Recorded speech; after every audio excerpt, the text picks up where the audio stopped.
Hello ladies and gentlemen, welcome for stopping by, and in today's video we are going to discuss the UFC Fight Night Doha card, Sarukian versus Hooker as our headliner.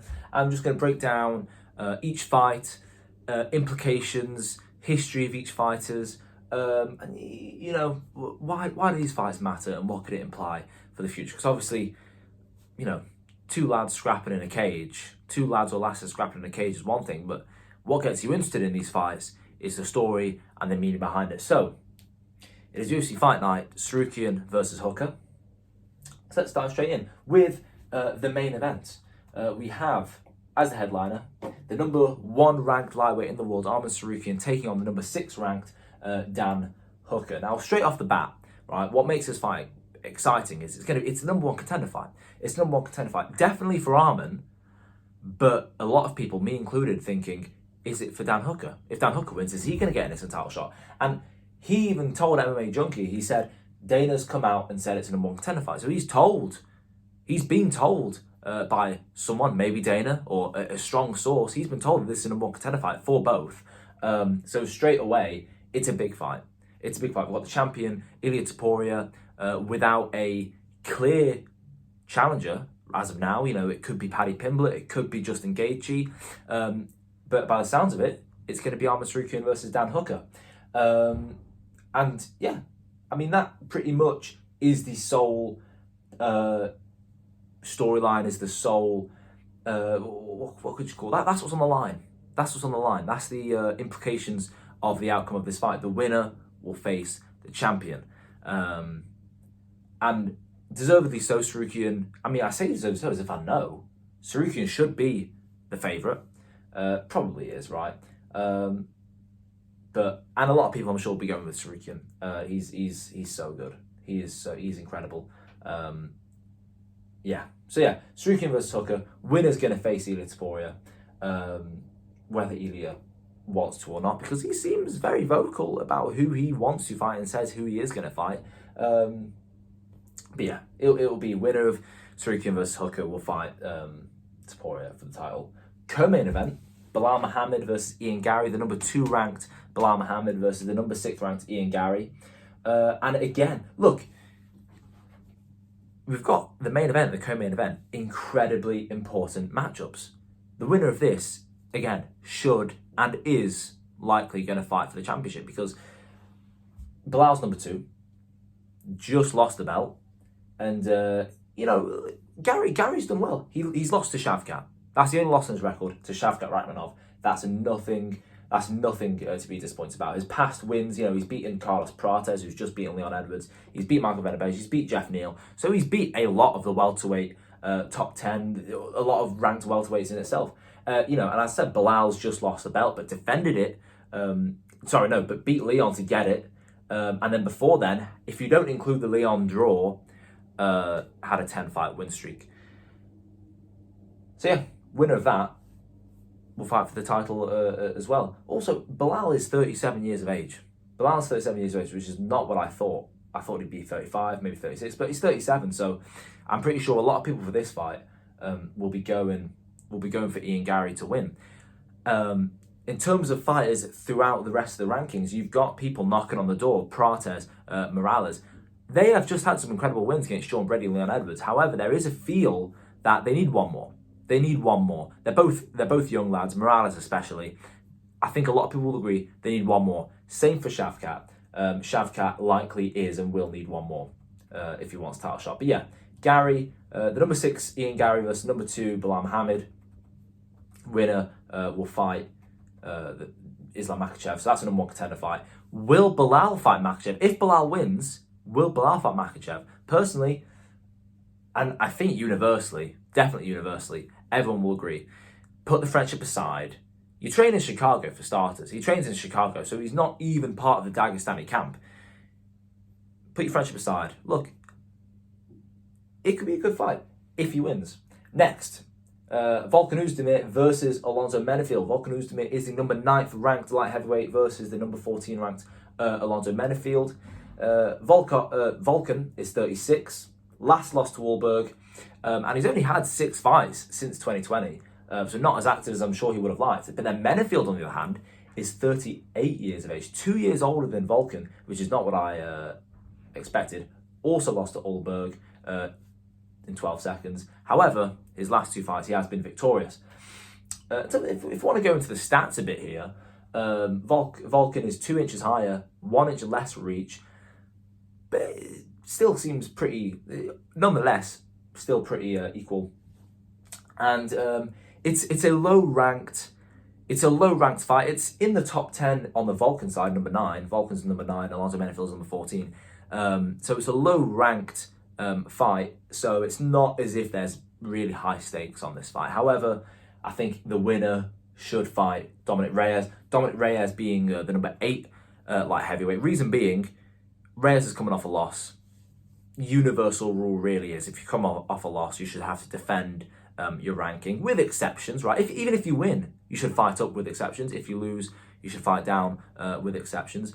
Dominic Reyes should fight the winner, because whoever wins should fight up.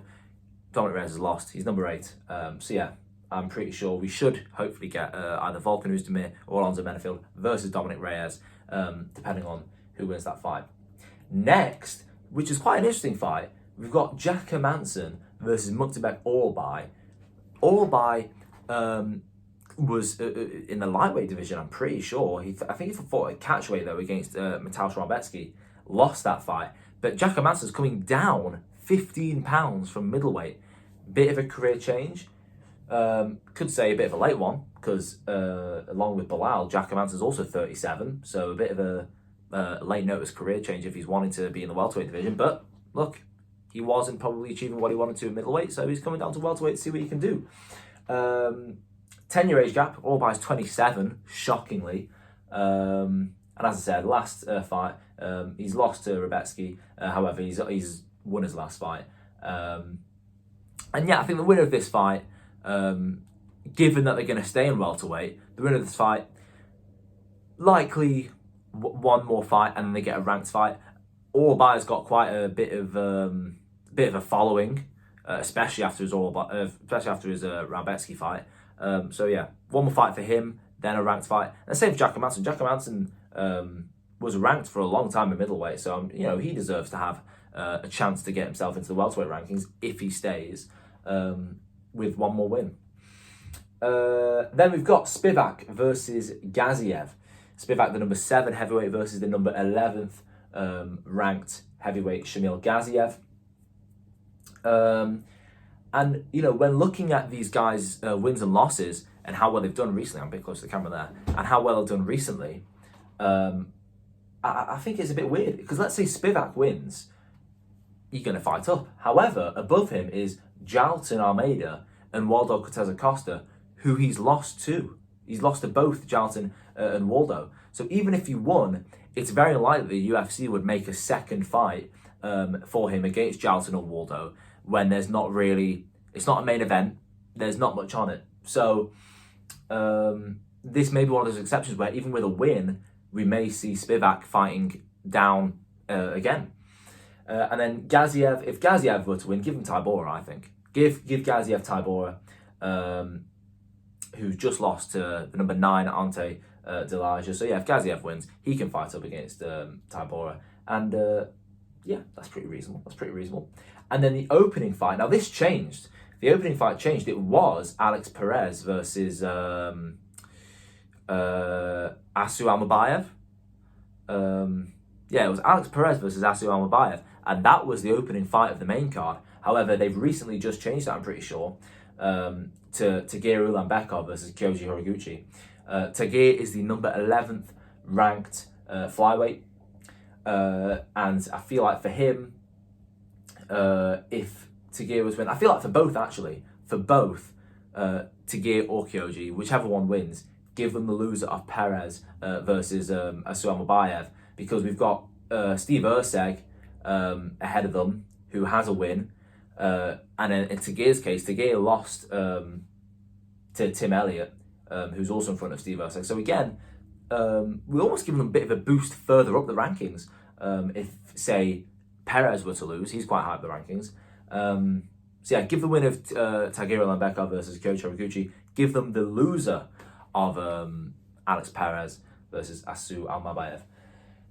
Now, Kyoji Horiguchi is returning, and we all know him as quite a veteran of the sport, yet he's only 35 years of age. This guy's only 35 years of age, so kind of only just now starting to slump and exit out of his prime.